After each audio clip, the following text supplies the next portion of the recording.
Ons almal dra in hierdie lewe iets saam met ons. Ons dra verantwoordelikheid, ons dra verwagtinge, ons dra hoop vir mense vir wie ons lief is. Ons dra ook aan ons vrese, onsekerhede, dit wat niemand anders kan raak sien. En dis deel van mens wees, dis deel van lewe. Maar die Bybel vra 'n ander, dieper vraag. Nie net wat dra jy nie, maar wat dra jou? En dan gee God 'n antwoord hierop.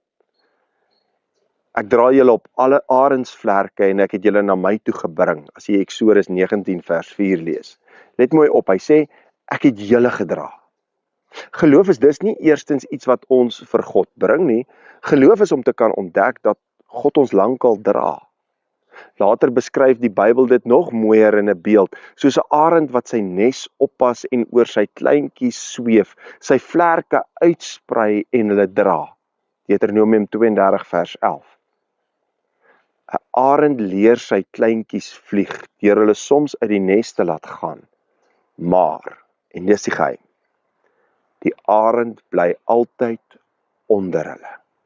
Wanneer die kleintjie val, vang die vlerke hom op.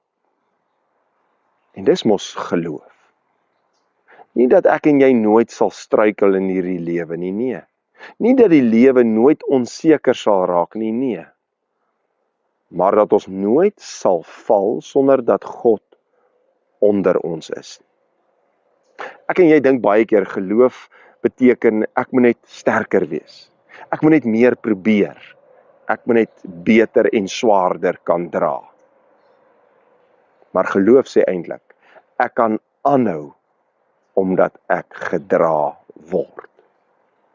En miskien is dit die uitnodiging vandag. Nie om alles neer te sit nie, maar om te kan onthou. Jy dra in hierdie lewe nie alleen nie. Jy vlieg nie op jou eie krag nie. Onder jou is vlerke. Sterk vlerke, getroue vlerke. God se vlerke.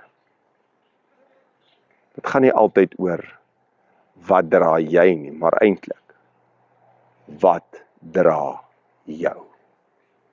Kom ons bid saam. Genadige God, Hemelse Vader, Heer, dankie dat ons mag weet.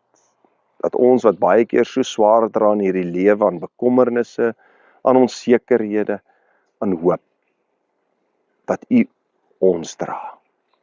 Heer, en dit gee ons krag, moed, om 'n onsekere toekoms te kan ingaan. Wil U gee dat hierdie wete mense sal versterk, hulle weer krag en moed sal gee, om te midde van omstandighede, aanhou te probeer, omdat hulle weet dat U onder hulle is, dat U soos 'n arend ons vang op die vlerke. Ons bid dit in Jesus se naam alleen. Amen.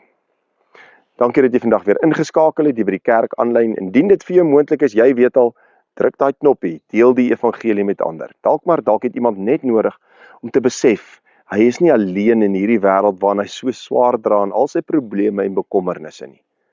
Maar dat hy dalk net weer moet onthou, God dra hom of haar.